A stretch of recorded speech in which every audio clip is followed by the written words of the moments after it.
दोस्तों, पटनागढ़ उड़ीसा राज्य का एक छोटा सा शहर है।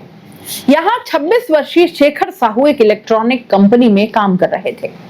शेखर के पिता भूविज्ञान के प्रोफेसर हैं और उनकी माँ एक कॉलेज की प्रधानाचार्य हैं। उनकी बहन कजाकिस्तान में पढ़ाई कर रही थी और उनकी दादी भी उनके साथ ही रहती थी।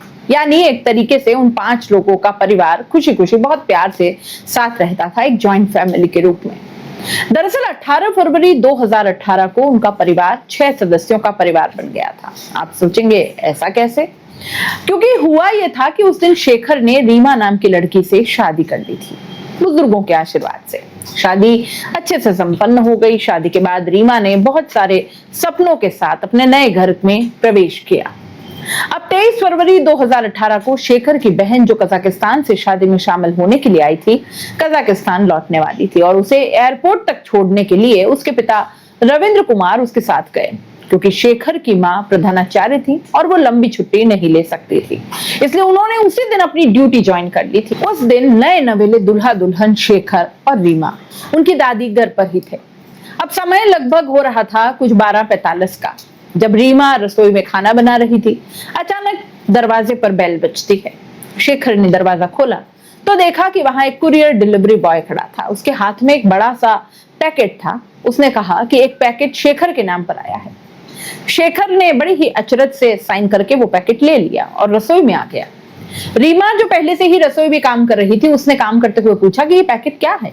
इस पर शेखर कहता है कि ये रायपुर से भेजा गया है, एक गिफ्ट है जो किसी एस.के. सिन्हा के नाम पर है। वैसे मैं रायपुर में किसी एस.के. सिन्हा को तो नहीं जानता, लेकिन हो सकता है मुझे कोई जानता हो, इसलिए गिफ्ट खोलकर देखना तो चाहिए। और शेखर ने पार्सल को खोलना शुरू कर दिया। अब देखना था कि वह तोहफा क्या है। उसकी दादी भी उसके पास आ चुकी थी और जब उस पार्सल को खोला जाता है तो उसके अंदर एक और तोहफे का डिब्बा हरे रंग के कागज में लिपटा हुआ था। जब उन्होंने यह डिब्बा निकाला तो उन्होंने देखा कि एक सफेद धागा बाहर लटका हुआ था। शेखर ने सोचा कि एक सरप्राइज है और धागा खींच लिया। अब जैसे ही उसने धागा खींचा, शेखर के पड़ोसियों ने एक जोरदार जबरदस्त धमाका सुना। जब उन्हें यह पता चला कि यह आवाज जो आई वो शेखर के घर से आई, तो उन्होंने सोचा कि यह गैस का सिलेंडर है और वे डर गए। फिर भी जांचने के लिए वे तुरंत शेखर के घर की ओर दौड़ पड़े और जब वे घर के अंदर गए तो रसोई धुएं से भरी हुई थी। रसोई की दीवारें, छत और खिड़कियां उड़ चुकी थी और उन तबाह चीजों के बीच शेखर, उसकी पत्नी रीमा और उसकी दादी जलती हुई हालत में जीवन के लिए संघर्ष कर रहे थे। पड़ोसी तुरंत घबरा गए और सोचा कि गैस का विस्फोट हो गया है, इसलिए उन्होंने फायर सर्विस और एम्बुलेंस को बुलाया। पहले सभी ने सोचा कि यह सिलेंडर के धमाके की वजह से ही हुआ होगा, लेकिन केवल उन 3 लोगों को पता था कि यह पार्सल में आया एक बम था। दरअसल एक पार्सल, एक तोहफा बॉक्स नहीं बल्कि एक गिफ्ट बम था। एक अजीब और चौंकाने वाला मामला, जिसके बारे में जो उस समय प्रसिद्ध हुआ, और जब आप भी पूरी सच्चाई जानेंगे तो निश्चित तौर पर आप भी सहर उठेंगे। आप सोचने पर मजबूर हो जाएंगे कि ऐसा किसी मामले के लिए आखिर कोई क्यों करेगा। हर एक बात विस्तार से आपको बताऊंगी, लेकिन पहले चैनल को आप सब्सक्राइब कर लीजिए। नमस्कार, मैं हूं जयश्री नागदा और आप देख रहे हैं क्राइम रिपोर्टर। तो अब आते हैं कहानी पर। दोस्तों, अब तक पुलिस और फायर सर्विस वाले जो घटनास्थल था वहां पर आ चुके थे और सबसे पहले उन तीनों को निकालकर पास के अस्पताल में भेजा जा चुका था। अब क्योंकि शेखर और उसकी दादी बम के आसपास थे, इसलिए उनका शरीर लगभग 90% जल चुका था और उनकी हालत जो थी वो बहुत ज्यादा गंभीर थी। क्योंकि रीमा बम से थोड़ी दूर थी, वो खाना बना रही थी उस वक्त, इसलिए उसका शरीर 40% ही जला।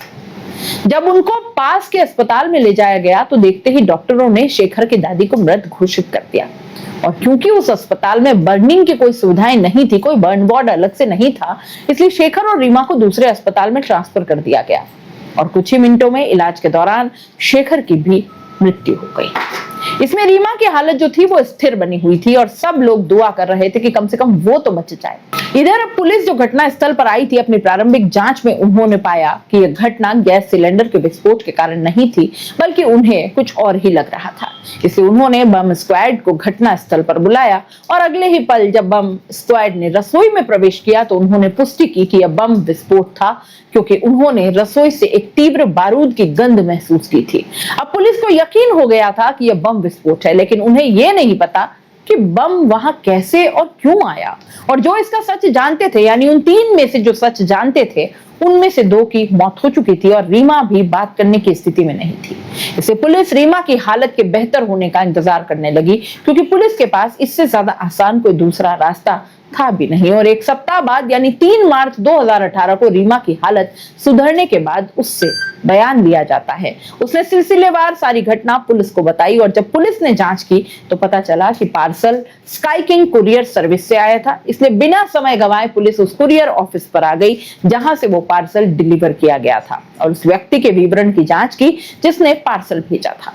जांच के दौरान उन्हें पता चला कि एसके सिन्हा नामक व्यक्ति ने इसे रायपुर से भेजा था, लेकिन पुलिस जब आगे जांच करती है तो आगे की जांच में पता चला कि वो नाम और पता दोनों फर्जी थे और इसी में पुलिस ने अनजाने में गलती कर दी। मीडिया को इस केस की जानकारी देते समय उन्होंने पार्सल भेजने वाले का नाम एसके सिन्हा की जगह आरके शर्मा बता दिया, लेकिन यही पुलिस की गलती आगे चलकर इस केस में बहुत बड़ा सुराग बन जाती है। अब यह नाम मीडिया में आग की तरह फैल गया और पुलिस ने इस पर ध्यान भी नहीं दिया और वो अपनी खोजबीन में लगी रही। जब उन्होंने उस स्काई किंग कुरियर ब्रांच का सीसीटीवी फुटेज चेक करने की कोशिश की जहां से कुरियर भेजा गया था तो पुलिस को निराशा हाथ लगी, क्योंकि उस विशेष ब्रांच में कोई सीसीटीवी कैमरा नहीं था। इसलिए पुलिस ने शेखर के दोस्तों और परिवार वालों से जांच शुरू की। उन्होंने शेखर के माता पिता से पूछा कि क्या उन्हें किसी पर शक है या किसी से समस्याएं हैं। शेखर की मां ने कहा कि हमें किसी से कोई समस्या नहीं है और ना ही किसी पर शक है, लेकिन जिस कॉलेज में मैं काम करती हूँ वहां एक अंग्रेजी विषय का शिक्षक है जिसका नाम पंजीलाल है। उसके साथ मेरा ईगो क्लैश हुआ था। जिस कॉलेज में मैं प्राचार्य हूँ उस कॉलेज का पहले वो प्राचार्य था और उसी को हटाकर मुझे बनाया गया, परंतु हमारे पास किसी से ऐसी कोई समस्या नहीं है कि वो हमें बम से ही मार डाले। फिर भी पुलिस ने सोचा कि उन्हें कोई भी छोटे से छोटा सुराग को भी छोड़ना नहीं चाहिए, इसलिए उन्होंने पंजीलाल की जांच करना उचित समझा और जांच किया भी, लेकिन उन्हें इस केस से जोड़ने वाला कोई भी कड़ी नहीं मिल पाई, सबूत नहीं मिला और पंजीलाल को उन्हें छोड़ना पड़ा। तभी पुलिस को इस केस में एक और सुराग मिला।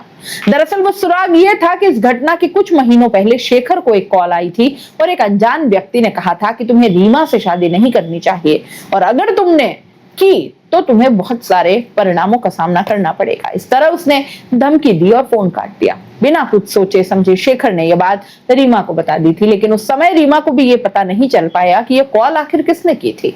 फिर जब उस व्यक्ति ने दोबारा फोन नहीं किया तो ऐसे ही दिन बीतते रहे और धीरे धीरे दोनों इसे भूल गए। क्योंकि पुलिस के लिए यह जानकारी काफी अहम थी, इसलिए पुलिस ने उस नंबर का पता लगाया और उस व्यक्ति को ढूंढ भी निकाला। दरअसल जांच के दौरान उन्होंने ये पाया कि रीमा से एक तरफा प्यार में था ये व्यक्ति, लेकिन पुलिस जब उससे पूछताछ करती है तो उसने कहा कि यह सही है कि मैंने शेखर को फोन पर धमकी दी क्योंकि मैं नहीं चाहता था कि वो रीमा से शादी करे, लेकिन मुझमें बम विस्फोट की योजना बनाने का साहस नहीं है और ना ही मैंने ऐसा कुछ किया है। मैंने जो फोन किया था अनजाने में किया और पुलिस से विनती करता हूं कि उसे छोड़ दिया जाए, लेकिन पुलिस उसकी बात सुने बिना अपनी शैली में जांच करती रही। वो बार बार वही बात कहता रहा। पुलिस ने उसका पॉलीग्राफ टेस्ट यानी लाइव डिटेक्टर टेस्ट भी किया और उसने उसे पास कर दिया, जिसका मतलब यह हुआ कि वो झूठ नहीं बोल रहा था। और केवल इतना ही नहीं, इस केस में उसे जोड़ने के लिए कोई ठोस सबूत भी नहीं था, इसलिए पुलिस ने उसे रिहा कर दिया। अब घटना को 3 सप्ताह बीत चुके थे। शेखर के जो दोस्त, परिवार, पड़ोसी और स्काई किंग कुरियर ऑफिस के डिलीवरी बॉय स्टाफ, ऐसे ही उन्होंने 100 से ज्यादा लोगों की जांच की, लेकिन किसी ठोस सुराग के बिना केस वैसा का वैसा रहा। चूंकि केस में कोई सुधार नहीं हुआ, उड़ीसा के लोग कहने लगे कि पुलिस ने इस केस की ठीक से जांच नहीं की और सरकार की आलोचना करना शुरू कर दी। अब क्योंकि सरकार पर उंगलियां उठने लगी थी, इसलिए अपराधी को जल्दी पकड़ने के लिए उड़ीसा सरकार ने केस को क्राइम ब्रांच को सौंप दिया। अब जैसे ही केस क्राइम ब्रांच को सौंपा गया तो क्राइम ब्रांच ने सभी संदिग्धों की जांच फिर से शुरू कर दी और क्योंकि कुरियर ऑफिस में कोई सीसीटीवी नहीं था तो उन्होंने आसपास के करीब 250 सीसीटीवी कैमरों की जांच की। फिर भी क्राइम ब्रांच पुलिस को केस में कोई सुराग नहीं मिला और यह केस ऐसा ही चलता रहा। लेकिन तभी 4 अप्रैल 2018 को क्राइम ब्रांच के एसपी को एक पत्र मिलता है। उस पत्र में लिखा था, एसपी सर, यह पत्र एसके सिन्हा के नाम से भेजा गया है और आपने इसे आरके शर्मा कहा। इस प्रोजेक्ट में 3 लोग शामिल थे और ये 3 लोग पुलिस से दूर थे। विस्फोट का कारण विश्वासघात और जीवन तथा पैसे की हानि है और पूरे परिवार को मार देने से भी इसकी भरपाई नहीं होगी। जांच के नाम पर आप निर्दोष लोगों को परेशान न करें। पत्र पढ़ने के बाद क्राइम ब्रांच के प्रमुख अरुण वत्स ने तय किया कि जिसने भी इस पत्र को भेजा है उसने ही पार्सल भी भेजा होगा। चूंकि यह किसी को पता नहीं था कि पुलिस ने गलती से एसके सिन्हा की जगह आरके शर्मा कहा है, बल्कि लोग तो पुलिस की तरफ से बताए गए नाम आरके शर्मा को ही अपराधी समझ रहे थे। इसलिए उन्होंने पत्र को फॉरेंसिक लैब में भेजा और जांच करने को कहा कि क्या कोई फिंगरप्रिंट के निशान मिल सकते हैं। लेकिन दुर्भाग्यवश पत्र को बहुत से लोगों ने छुआ था, संभाला, इसलिए कोई ठोस फिंगरप्रिंट के निशान नहीं मिल पाए। तब पुलिस को एक और विचार आया और उन्होंने पत्र को शेखर के परिवार को दिया और उनसे पढ़ने को कहा। उन्होंने पूछा कि क्या पढ़ते समय उन्हें किसी पर शक है। पहले तो शेखर के परिवार ने कहा कि उन्हें किसी पर कोई शक नहीं है, जैसा कि पत्र में लिखा था, और कहा कि उन्हें नहीं पता कि यह पत्र किसने भेजा होगा। लेकिन शेखर के मां ने पत्र को बार बार पढ़ा और एक व्यक्ति पर शक करना शुरू किया कि वह व्यक्ति वही था जिसे पुलिस ने अपर्याप्त सबूत के कारण रिहा कर दिया। यह व्यक्ति शेखर की मां का सहकर्मी, वही अंग्रेजी शिक्षक पंजीलाल मेहर था। शेखर की मां ने उसका नाम दोबारा इसलिए लिया क्योंकि पत्र में एक शब्द था। पत्र में प्रोजेक्ट को अंडरटेकिंग एक वाक्य था जो पंजीलाल अक्सर प्रोजेक्ट को पूरा करना शब्द का उपयोग करता था, और चूंकि यह उसकी भाषा की एक शैली थी, उसकी भाषा की तरह लगता था, शायद वो इस मामले में शामिल हो सकता है। इसलिए पुलिस ने फिर से पंजीलाल को बुलाया और जांच शुरू कर दी। पहले उसने कहा कि उससे कोई लेना देना नहीं है, और जब पुलिस सख्ती से पेश आती है तो उसने एक कहानी बताना शुरू कर दिया। उसने बताया कि एक रात जब वो टहल रहा था, अचानक एक मास्क पहने हुए व्यक्ति ने उसके हाथ में एक पत्र दिया और उसे क्राइम ब्रांच के एसपी को पत्र पोस्ट करने के लिए कहा। अगर उसने पत्र पोस्ट नहीं किया तो उसने उसके परिवार को मारने की धमकी दी थी, इसलिए वो डर गया और उसने उस पत्र को पोस्ट कर दिया। उसने कहा कि उसका इस केस में और कोई भी रोल नहीं है। अब सवाल यह रह गया था कि क्या पुलिस ने उसकी इस कहानी पर भरोसा कर लिया था? नहीं किया था। यह तो एक बच्चा भी नहीं मानेगा। पुलिस जो रोजाना अपराधियों से निपटती है, वो कैसे इन चीजों पर विश्वास कर ले। इसलिए पुलिस ने उसे और अधिक संदेह की दृष्टि से देखना शुरू कर दिया और उसके घर की तलाशी ली। और जब उन्होंने उसके घर की पूरी तरीके से तलाशी ली तो पुलिस ने एक महत्वपूर्ण सबूत पाया जो अविश्वसनीय था। क्या था वो? शेखर को भेजे गए पार्सल बिल की एक डुप्लीकेट कॉपी मिली थी। अब तुरंत उसे थाने लाया गया और जब उसकी पुलिसिया शैली में अच्छे से खातिरदारी की गई तो उसने सब कुछ उगलना और स्वीकार करना शुरू कर दिया। यह सुनकर पुलिस हैरान रह गई थी। उसने इसके लिए ऐसा प्लान बनाया था कि जब आप इस वीडियो को देखना खत्म करेंगे, मतलब वीडियो के एंड में, तो आप भी ऐसा ही कुछ महसूस करेंगे जो अभी पुलिस महसूस कर रही थी। और जो कहानी निकलकर सामने आई थी वो इस तरह से थी। दरअसल पंजीलाल जो ज्योति विकास जूनियर कॉलेज में अंग्रेजी शिक्षक के रूप में काम कर रहा था, 2009 में उसे उस कॉलेज में प्रिंसिपल बनने का अवसर मिला। प्रिंसिपल बनने के बाद उसकी जिंदगी बेहतर हो गई। प्रिंसिपल बनने से पहले और बाद में उसे जो सम्मान मिला था, साथ ही जो वेतन उसने पाया, उसे सब कुछ पसंद आया। उसकी जिंदगी अच्छे से चल रही थी। लेकिन जब 2014 में शेखर की मां उस कॉलेज में इतिहास की शिक्षिका बन गई तो कुछ महीनों में छात्रों को उनकी शिक्षण शैली और प्रतिभा पसंद आने लगी। उन्होंने कहा कि उनके अनुभव के कारण उन्हें कॉलेज के प्रिंसिपल होना चाहिए। अब जो वो अपने पद और पैसे को लेकर लालची था, उसे डर था कि सब कुछ चला जाएगा और उसने शेखर की मां को कई तरीकों से परेशान करना शुरू कर दिया। लेकिन बिना ध्यान दिए शेखर की मां उसे संभाल रही थी। तभी 25 जनवरी 2017 को उड़ीसा के उच्च शिक्षा विभाग ने एक आधिकारिक पत्र भेजा कि शेखर की मां को प्रिंसिपल के रूप में पदोन्नत कर दिया जाता है। तो उसी कॉलेज में जहां उसे प्रिंसिपल के रूप में सम्मान मिला था, उसी कॉलेज में वो फिर से अंग्रेजी का शिक्षक बन गया, जिससे वो बहुत ज्यादा दुखी हो गया। उसे शेखर की मां से बहुत नफरत होने लगी। ईगो क्लैश होता। हर वक्त वह यही सोचता कि शेखर की मां ही इसके लिए जिम्मेदार है, और इस नफरत और लालच ने उसे एक जानवर बना दिया। वो इस हद तक गिर गया कि उसने उसके पूरे परिवार को मारने की योजना बना डाली। जब उसने हत्या के तरीके के बारे में सोचा तो उसने अपराध से संबंधित कई किताबें पढ़नी शुरू कर दी। बॉलीवुड से लेकर हॉलीवुड तक की अपराध फिल्में तक देखी। वास्तव में उसने इस अपराध से संबंधित शोध में 7 महीने बिताए थे और अंततः निर्णय लिया कि यही योजना सही होगी, और ये योजना थी उसके घर में एक बम का पार्सल भेजने की। अब सब कुछ तैयार करने के बाद वो पार्सल भेजने के सही समय का इंतजार कर रहा था। ठीक उसी समय उसे शेखर की मां ने शेखर की शादी का निमंत्रण पत्र दिया, तो वो समय उसे मिल गया जिसका उससे इंतजार था, और उसने पार्सल को शादी के उपहार के रूप में देने का प्लान बना लिया। फरवरी 2018 की सुबह हमेशा की तरह उस दिन वो कॉलेज गया और कक्षा ली। वहां सभी के सामने अपनी उपस्थिति दर्ज कराई। कक्षाओं के बाद वो जल्दी घर आया क्योंकि वो अच्छी तरह से जानता था कि फोन सिग्नल महत्वपूर्ण सबूत होगा, इसलिए उसने फोन घर पर ही छोड़ दिया और पार्सल लेकर पास के रेलवे स्टेशन पर आ गया। उसने अपना वाहन वहां पार्क किया और बिना टिकट लिए रायपुर की ट्रेन में चढ़ गया, क्योंकि यदि वो टिकट लेता तो शायद सीसीटीवी कैमरे में आ सकता था। जब ट्रेन रायपुर पहुंची तो उसने अपने चेहरे को गमछे से ढक लिया था और एक ऑटो रिक्शा किराए पर लिया। शाम 5 बजे से आसपास वो डीडीटीसी कुरियर ऑफिस गया। कुरियर ऑफिस के पास पहुंचकर उसने पार्सल और पता ऑटो ड्राइवर को दिया और कहा कि वो पार्सल उस पते पर भेज दे। वो खुद ऑटो में ही बैठा रहा। जब ऑटो ड्राइवर अंदर गया और कहा कि वो एक पार्सल भेजना चाहता है तो कुरियर कर्मचारियों ने पूछा कि पार्सल में क्या है, और जवाब न जानने के कारण ऑटो ड्राइवर ऑटो में वापस आ गया और कहा कि वे पूछ रहे हैं कि पार्सल में क्या है। अब वो गुस्से में आ गया और पार्सल लेकर जल्दी से वहां से चला गया। थोड़ी दूर पैदल चलकर दूसरे ऑटो को किराए पर लिया और कहा कि उसे दूसरे कुरियर ऑफिस पर रुकना है। तब वो स्काई किंग कुरियर ऑफिस गया। उसने देखा कि वहां कोई सीसीटीवी नहीं लगा था, इसलिए वो ऑटो से उतरा और अपने चेहरे से गमछा हटा दिया और कुरियर ऑफिस में गया। उसने पार्सल उन्हें भेजने के लिए दिया, लेकिन वहां पर भी पूछा गया कि पार्सल में क्या है तो उसने कह दिया कि इसमें मिठाई है, और इसका उन्होंने विश्वास भी कर लिया।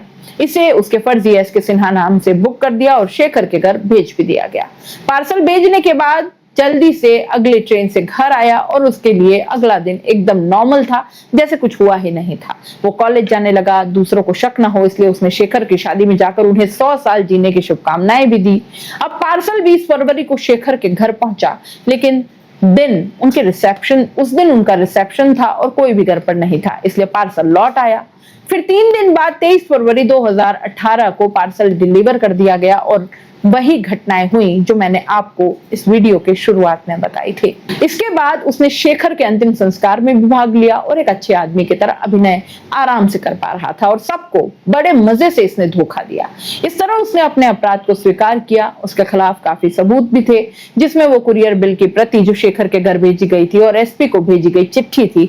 इसके आधार पर जब पुलिस ने और छानबीन की तो पूंजीलाल के घर में बारूद के अवशेष मिले, और जब इसका परीक्षण किया गया तो ये शेखर के घर से मिले बारूद के अवशेषों से मेल खाता था। इन सभी सबूतों के साथ 24 अप्रैल 2018 को उड़ीसा क्राइम ब्रांच पुलिस ने पूंजीलाल को गिरफ्तार कर लिया। मामला अभी भी चल रहा है और वो अभी भी जेल में है। और रीमा, जिसने अपने पति को खो दिया था, उसने कहा कि शेखर ही उसका एकमात्र प्यार था और बिना दूसरी शादी किए वो शेखर के माता पिता के साथ रह रही है। दोस्तों, हम सभी इंसान हैं और हमारे अंदर प्रतिस्पर्धा और ईर्ष्या जैसी बुरी आदतें भी होती हैं, लेकिन हमें इन्हें पहचानना चाहिए और इसे हमारे दिमाग में बिना जगह दिए बेहतर बनाने की कोशिश करनी चाहिए। कड़ी मेहनत के माध्यम से सीखना चाहिए और जीवन में कैसे सफल हो सकते हैं, लेकिन आपको किसी के प्रति ईर्ष्या नहीं करनी चाहिए और उसे नीचे धकेलने की बजाय आपको आगे आने का प्रयास करना चाहिए। ठीक वैसा है कि अपनी लकीर को आप बड़ा करें, अगले की लकीर को छोटा करने से कुछ नहीं होगा। और अगर आप गलत तरह से अपने मकसद में कामयाब हो भी जाते हैं तो भी ये लंबे समय तक नहीं चलेगा, क्योंकि जिस तरह इस कहानी में सिर्फ सत्ता के लालच के कारण उसने 7 महीने तक ये योजना बनाई कि हत्या कैसे की जाए, वो भी बिना पकड़े। लेकिन अगर उसने 7 महीने तक यह शोध किया होता कि एक अच्छा शिक्षक कैसे बने, तो शायद वो अब जेल में नहीं होता। और उसके अहंकार के कारण शेखर, जो कई सपनों के साथ शादी करके केवल 5 दिन में इस दुनिया से चला गया, वो भी बिना कारण जाने और रीमा की जिंदगी को बिना किसी कारण के तबाह कर दिया, शायद ये सब नहीं होता। और हमें नहीं लगता कि उसने आखिरकार क्या हासिल किया होगा। जहां तक बात है इस तरह के अपराध फिल्मों और सच्चे अपराध वीडियोस की, तो सिर्फ ये कुछ मनोरंजन के लिए होते हैं और जागरूकता के लिए बनाए जाते हैं। आपको उनमें से केवल अच्छी बातें लेनी चाहिए। क्राइम रिपोर्टर की ये कहानियां आपको कैसी लगती हैं, कमेंट बॉक्स में जरूर बताइएगा। जाते जाते चैनल को लाइक, शेयर और सब्सक्राइब जरूर कर दीजिएगा। नमस्कार।